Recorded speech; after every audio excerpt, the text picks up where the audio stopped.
We ought always to have our sights set on the future, but as we do so, there must surely be a place for the backward glance, for a study of the history of our field, and particularly for the lessons that such a history can teach us. Of course, there is always the danger that Henry Ford was right when he said, "History is bunk," and that there is some truth in the jaundiced view of Samuel Butler, that though God cannot alter the past, historians can. Hopefully not. Now, rheology is not on everyone's lips, and even some respectable dictionaries have been quite cavalier in their attitude to our science. For example, the small Collins Gem Dictionary is quite happy to inform us that a rhea is a three-toed South American ostrich, whilst at the same time offering no definition of rheology. Why the omission? Is it due to the fact that our science is interdisciplinary and doesn't fit well into any one of the historic scientific disciplines? Is it simply a result of being a relatively new science with a short lifespan? We don't really know, but the optimist would argue that there are now encouraging signs that things are changing, and most of the larger modern dictionaries do attempt a definition. For example, the concise Oxford Dictionary has an acceptable definition. Rheology is the study of flow and deformation of matter. So let's be encouraged. But back to the main story, and first to the interesting way that rheology and philosophy somehow got confused in antiquity. The confusion, I might add, is one-sided. It is all on our side. For example, we have the very well-known words of Heraclitus, "Pantarei," everything flows, seemingly heralding the birth of rheology. So much so that the Society of Rheology has taken the quotation as their motto. It is now generally acknowledged that what Heraclitus wanted to convey was that everything is in a state of flux. Very much a philosophical statement with no rheological overtones. The same can be said of a quote by Confucius from about the same time.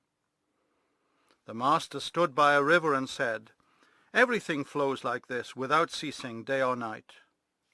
Again, a philosophical statement, but at least it's based on fluid motion.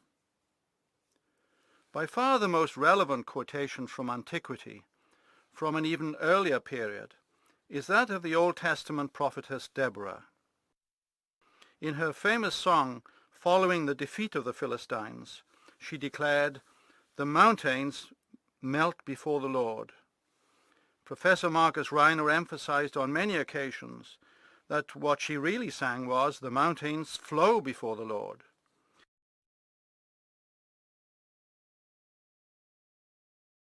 So, said Reiner, Deborah knew two things. First, that the mountains flow as everything flows, but secondly, that they flow before the Lord and not before man, for the simple reason that man in his short lifespan cannot see them flowing, while the time of observation of God is infinite.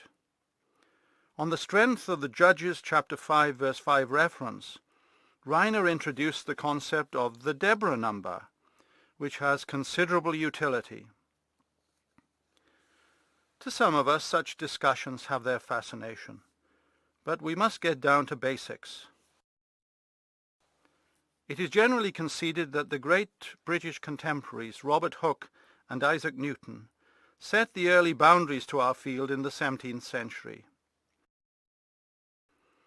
Interestingly, Robert Hooke introduced his famous elasticity law in 1676, in the form of a Latin anagram. He was to publish it in a more intelligible form 2 years later. Essentially, it says that if you double the tension, you double the extension, which of course forms the basis for the classical theory of infinitesimal strain elasticity. Just 9 years later, Isaac Newton introduced his famous hypothesis on fluid motion as a part of the Principia. We see one portrait of Newton and an associated quotation taken from the first volume of the Journal of Rheology published in 1929. Also included is the associated legend. We also see the bust of Newton, which is located in the library of Trinity College, Cambridge, where he was a fellow. These are included for general interest, and also to contrast the situation with that of Robert Hooke.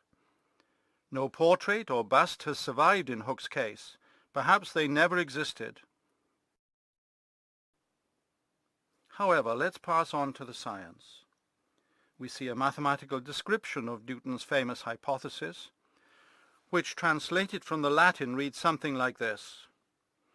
The resistance which arises from the lack of slipperiness of the parts of the liquid, other things being equal, is proportional to the velocity with which the parts of the liquid are separated from one another.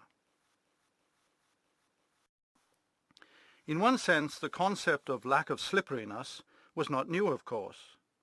It goes back to the water clocks in ancient Egypt and in China, and it may be of interest to read a very early appreciation of the matter from the Roman poet Lucretius. We see how quickly through the calendar the wines will flow. On the other hand, the sluggish olive oil delays, no doubt because 'tis wrought of elements more large, or else more crooked and entangled. Newton's ideas about lack of slipperiness were to have an enormous influence on the field. This despite the fact that, judged by the standards of his other discoveries, the contribution was short and underdeveloped.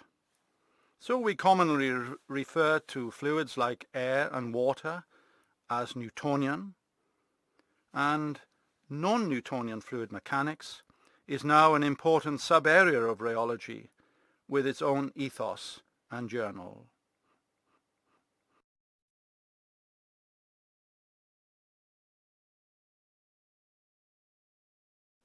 Interestingly, the term non-Newtonian does not refer to materials which do not satisfy Newton's 1687 postulate, but rather non-compliance to the Navier-Stokes equations, which were based on Newton's ideas, but developed much later in the 19th century. The well-founded attempt on the part of some to redefine Newtonian fluids as Navier-Stokes fluids is therefore reasonable, even if it has proved to be futile. Why did it take so long for scientists to fully realize that wide classes of materials lay outside the classical extremes? We can only hazard guesses, but we need to appreciate that hysteresis and loss of springiness had been noticed in bow technology for millennia. In addition, the ability to deform metals permanently was also a matter of common observation. That be as it may, it is generally conceded that Wilhelm Weber's 1835 work on silk threads is the first concrete and detailed analysis of a material that lies most decidedly between the classical extremes. Weber applied a tensile load to a silk fiber and noticed an immediate elastic extension. This was followed by a continued slow extension with time. Removal of the load led to an immediate contraction. This behavior was already well known in metals. However, the silk thread eventually recovered its original length. We would now recognize Weber's conclusions as pointing unequivocally to a viscoelastic, solid response. Such a response was to be studied further in the latter half of the 19th century by Kelvin, Voigt, and Mayer. Kelvin's experiments on the damping of metals were consistent with the behavior that we now associate with the so-called Kelvin-Voigt model, although Kelvin himself did not write down a formula. This was left to Mayer in 1874, who introduced the formula shown. This relates a scalar stress sigma to a deformation measure gamma. Voigt is the other name associated with simple viscoelastic solid behavior. Writing somewhat later, he generalized Mayer's ideas to anisotropic media. What is clear is that in the matter of linear viscoelastic response, Mayer's claim for priority of discovery is on a par with that of Kelvin and stronger than that of Voigt. So far as fluid-like materials are concerned, an influential contribution came from a rather surprising source. In 1867, a paper entitled On the Dynamic Theory of Gases appeared in the Encyclopaedia Britannica. The author was James Clerk Maxwell. This paper proposed a mathematical model for a fluid possessing some elastic properties. Interestingly, the relevance of Maxwell's work has had an incredibly long lifespan, and at the beginning of the 21st century, we still refer to the upper convected Maxwell model, the UCM model, which is based on Maxwell's 19th century work, suitably embellished with a 20th century continuum mechanics. Another famous scientist, Ludwig Boltzmann, was also to make a brief sortie into the field. In a series of papers in the 1870s, he generalized the concepts of linear viscoelasticity in such a thorough manner that the work has stood the test of time. It seems that Boltzmann and Maxwell had a guarded mutual respect for each other, and this is something which is evident from their respective writings, especially those of Maxwell. We show the popular spring dashpot representation of the Kelvin and Maxwell models of linear viscoelasticity. However, we need to keep in mind that these mechanical models were not introduced until the beginning of the 20th century. In mechanical models, Hookean deformation is represented by a spring, that is, an element in which the stress is proportional to strain, and Newtonian flow by a dashpot, that is, an element in which the stress is proportional to rate of strain. The behavior of more complicated materials is described by connecting the basic elements in series or in parallel. You will notice that we've mentioned solids and liquids, without feeling the need to define what we mean by such expressions. We've taken it for granted that when we talk of a solid or a liquid, we know exactly what we mean. If asked for definitions, we would get a variety of answers, but they would all contain the same basic ideas. However, rheologists know that things are never as simple as they seem, and we really do need formal definitions of what we mean by the terms solid and liquid. To give you just one good reason for our concern, how are we to define a Bingham plastic material? Is it a solid or a liquid? Interestingly, James Clerk Maxwell provided suitable definitions. What is required to alter the form of a solid is a sufficient force, and this, when applied, produces its effect at once. In the case of a viscous fluid, it is time which is required, and given sufficient time, even the smallest force will produce a sensible effect. Notice that on the basis of these definitions, the Bingham material is a solid. This may be bordering on semantics, but this is not the case, and Maxwell's definitions are still helpful today. Whilst on the general subject of solids and liquids, we should be impressed by the perceptive comments of Fano, almost a century ago. An English translation would run something like this. Spinnable materials are distinguished above all by the fact that, under certain conditions, they show elasticity in tension, to such an extent that one is led to consider them, in respect of some properties at least, to be more like solids than liquids.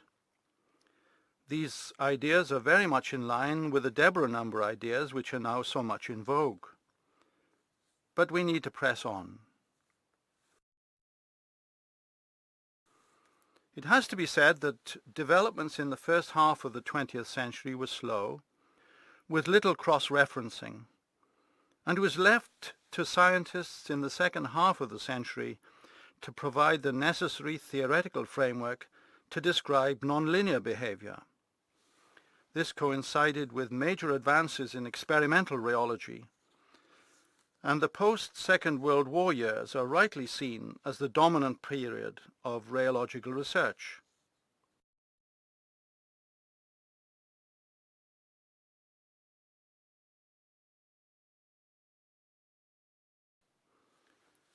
I believe that what has been said up to now would be generally accepted, and most current workers in the field are proud of the fact that great scientists of the caliber of Newton, Maxwell, Kelvin and Boltzmann have produced work of lasting relevance to rheologists. However, human nature being what it is, we should not be surprised to find that just below the surface there have been clashes of personality and priority disputes.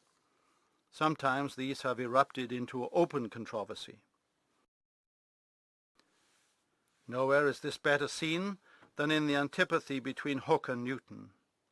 They were always at loggerheads, and it has even been suggested that Hooke's status as a scientist may have been deliberately lessened by Newton following Hooke's death. The bone of contention between Hooke and Newton was the inverse square law. Hooke mentioned the law to Newton, but did not follow it up himself.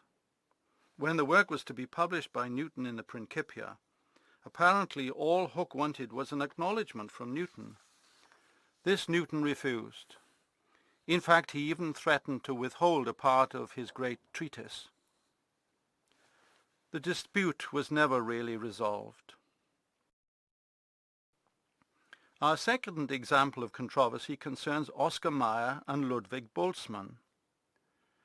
We have already mentioned their contributions to the field of linear viscoelasticity. We may feel that Mayer's 1874 contribution was an important one. However, Boltzmann would disagree, and one of his papers, written in the same year, contains a long criticism of Mayer's work. He did not like the lack of generality in it. So Boltzmann in turn produced his famous three-dimensional integral formulation of linear viscoelasticity. 4 years later, Mayer returned the criticism, only to be faced with further assaults from Boltzmann, who then disappeared from the scene to expend his energies on other matters. Boltzmann's reaction to Maxwell's work on linear viscoelasticity was more conciliatory, but as we've hinted, it did not err on the side of effusion. Our next example of controversy concerns two scientists who worked at the same university. At the turn of the century, Natanson from the University of Krakow in Poland introduced for the first time a nonlinear rheological time derivative. Recall that up to that time, all the work in the field had been limited to linear viscoelasticity. One of his colleagues at Krakow, Stanislaus Zaremba, criticized the work because the time derivative was not written in a frame which was translating and rotating with the medium. Zaremba's paper contained a classical put-down, which on translation reads, "It is therefore established that the equations of Natanson are absolutely wrong." All the more interesting when we realize that Natanson was Zaremba's superior. The Krakow Common Room must have been an interesting place to visit at that time. But the plot thickens. A few years later, Jarman worked on the same problem, and today some people talk of the Jarman derivative. This is in fact the same as the derivative introduced by Zaremba. Fortunately, modern terminology refers to the nameless co-rotational derivative, so we are spared constant arguments about priority of discovery. Our last example of controversy is more recent. It concerns constitutive modelling. Notwithstanding the isolated works of inspiration by Zaremba, Jarman and others, it is true to say that the major advances in this field are of post-Second World War origin. J.G. Oldroyd wrote a seminal paper in 1950, which must be regarded as one of the classic rheology papers of all time. In it, he used a convective coordinate formalism to derive permissible processes of differentiation and integration. Somewhat later, other workers chose to use a rotating frame methodology to accomplish the same objectives. There was scant reference to Oldroyd's work. Let me give you just one example of the put-down at that time. The principle of material indifference was used in some generality by Oldroyd in 1950, without a statement of what was really going on. That is what one might call damning with faint praise. Nowadays, most theoretical rheologists concede that all the leading players, from Oldroyd to Rivlin, Ericsson, Knoll, Coleman, were using alternative methods to arrive at essentially the same conclusions. There was some understandable difference of opinion concerning the status and role of the simple constitutive models introduced by Oldroyd, with a strong preference for generality on the part of many. For reasons we don't have time to go into, simple models like Oldroyd's Liquid B have had a surprisingly long lifespan and influence. But the debate about simplicity and generality may be seen as entirely proper. It is simply one of philosophy and emphasis rather than content.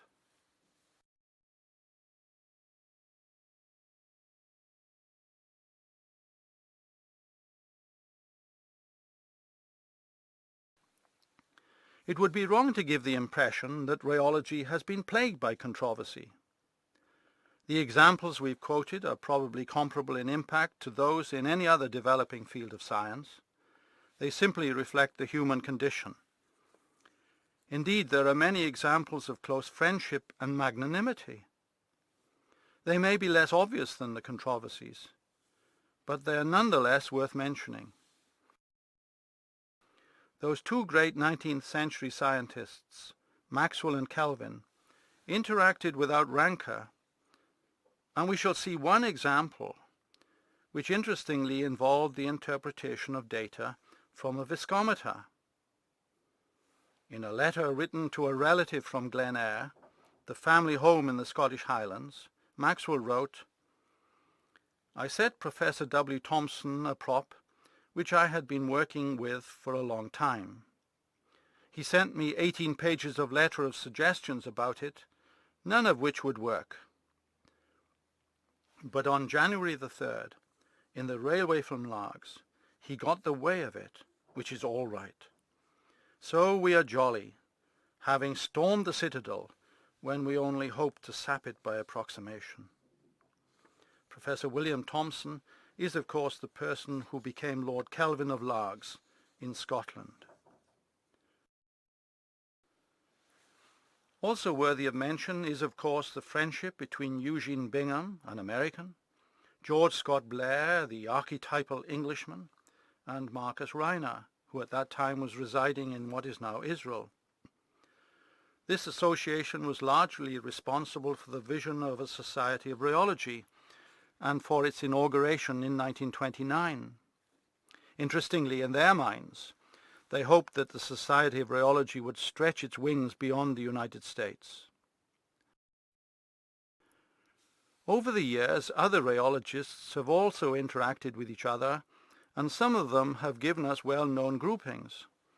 So we speak of BKZ, Bernstein, Kersley and Zappos, Dowie and Edwards, Coleman and Knoll, Green and Rivlin, Rivlin and Ericsson. On a sadder note, it is probably true to say that lack of cross-referencing has plagued progress in rheology. However, that criticism cannot be levelled at some of the well-known priority disputes, since many of them were due to the understandable difficulty of publishing research work in the open literature during wartime. Work on flamethrower gels in particular generated some innovative research in the United Kingdom and in the United States.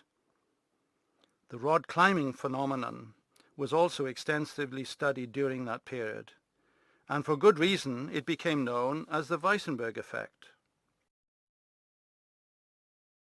Some have questioned this terminology, but it has to be said that leading players in the unfolding story were less interested in the question of priority, and in any case rheologists should be deeply grateful for the superb set of pictures and drawings of the rod climbing effect that Weisenberg published in the proceedings of the First International Congress on Rheology, which was held in the Netherlands in 1948. Turbulent drag reduction is another topic which came into prominence during the Second World War, and this has also led to priority disputes. The now commonly used term, the Tom's effect, has been questioned by some. They point to the claims of Carl Miesels of the United States as discoverer of the phenomenon. Whether we should see Brian Toms or Carl Miesels as the discoverer of the drag reduction phenomenon is something which will continue to occupy idle minds, but such questions are probably left unanswered. The same probably applies to the phenomenon of extradate swell. Who discovered the effect? Was it Barris in 1893, Merrington in 1943, or a number of other candidates in between? Well, enough has already been written on this in the secondary literature, and this at a time when rheologists seemed happy with the term dye swell. Of course, more than one rheologist has made the obvious comment that the term dye swell is most inappropriate, since the dye does not swell. Fortunately, there is now a general consensus that the term extradate swell is preferable, so we can probably lay this one to rest.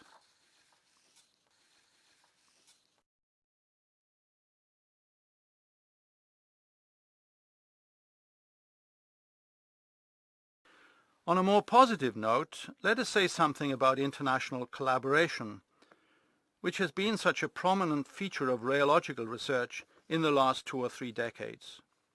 There have been formal studies organized by international bodies like the IUPAC program on polyethylene melts. This led to some important advances, and the name of Joachim Meissner in particular figures prominently in that development. Then there was, and is, the series of international workshops on computational rheology. An influential IUTAM symposium was held in Belgium in 1978, and a number of scientists got together to discuss the need for international cooperation in the numerical simulation of viscoelastic flow. This series of international workshops is ongoing. We now turn to some less formal arrangements which have been very influential in the last decade or so. We are thinking of those that involve the test polymer solutions labeled M1, A1 and S1. The relevant meetings essentially concerned extensional viscosity measurement, although the program was not restricted to that topic. A high spot was a meeting on extensional flow held in Chamonix, France in 1988. The audience listened to a series of excellent presentations on a number of extensional rheometers for melts, and especially solutions. But everyone seemed to be studying different test liquids, and everyone was correct. Everyone was above contradiction. The way forward was obvious, of course, although for some it would be painful. So Professor Sridhar did the field a service and provided the test fluid M1, a constant viscosity, highly elastic Boga fluid.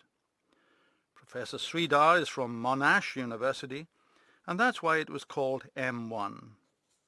Many groups carried out shear and extensional experiments on M1. They then met in Combloux, France in 1989. That meeting turned out to be a dramatic occasion, comparable with anything in a detective whodunit novel. The now infamous spread of the extensional viscosity data has never ceased to astound newcomers to the field. The Combloux meeting and subsequent meetings on other test fluids helped to confirm suspicions that most workers were not measuring the extensional viscosity at all, but simply some measure of extensional resistance. Again, there is so much that can be said at this point, but back to the basic general message. One would like to think that recent rheological research has benefited greatly from these examples of international cooperation, and others like them. We shall shortly need to bring all this together, but we thought it would be fun to inaugurate a contest for the rheological paper with the most provocative title. We have listed some of our favorites on the slide.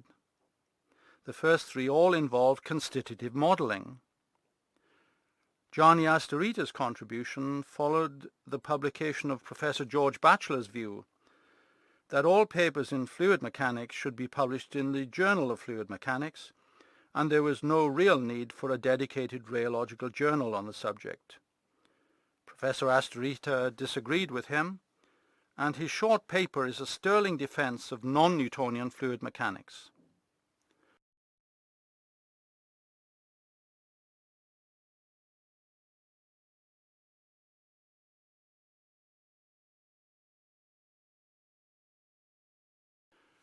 This and other ideas expounded in this film are expanded in the historical text of Tanner and Walters, which was published by Elsevier in 1998.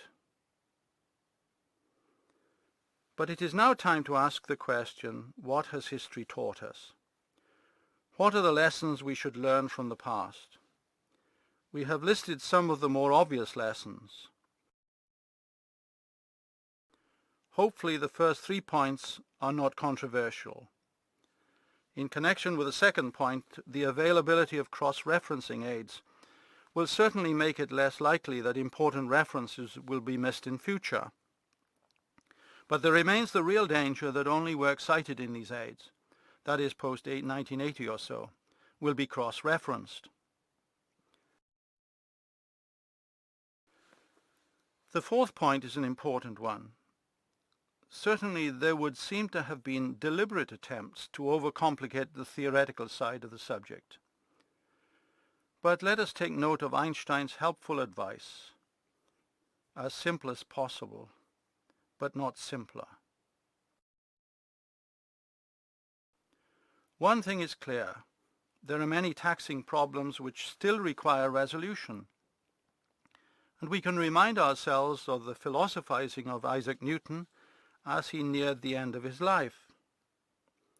I do not know what I may appear to the world, but to myself I seem to have been only like a boy playing on the seashore, and diverting myself in now and then finding a smoother pebble or a prettier shell than ordinary, while the great ocean of truth lay all undiscovered before me. Let us take note of the humility and also the optimism for the future. We finish with a quote from the British statesman Edmund Burke: "The past should be a springboard, not a hammock." Hopefully this will be so for the science of rheology.